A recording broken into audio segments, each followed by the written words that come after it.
Assalamu alaikum, урматтуу Нур Медиа каналынын көрүүчүлөрү. Бүгүнкү сабагыбызда ажыбак курманын пайдасы тууралуу өтөбүз. Пайгамбарыбыз саллаллаху алейхи ва саллям куттуу хадисинде айтат: "Ман тасаббаха кулла яумин би саб'i тамаратин ажва, лам ядурруху фи залика al-yawmi саммун ва ла сихр."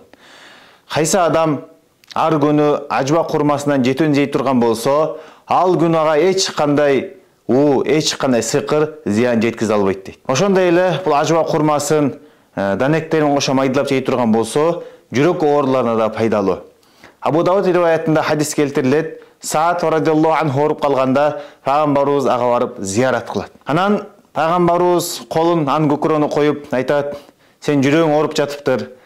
Сакиф уурусунда Харис деген киши бар, ал жакшы дарылайт.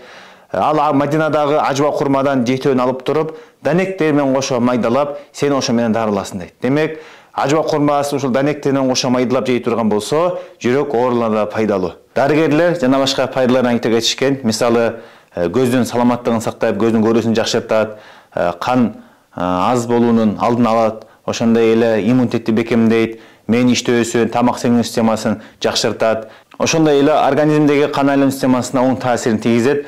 Анткени ажыбак курмасын жегенде кандагы зыяндуу тиршиклер азайып, инфаркт болуу, атеросклероз ооруларынын ыктымалдыгы азаят.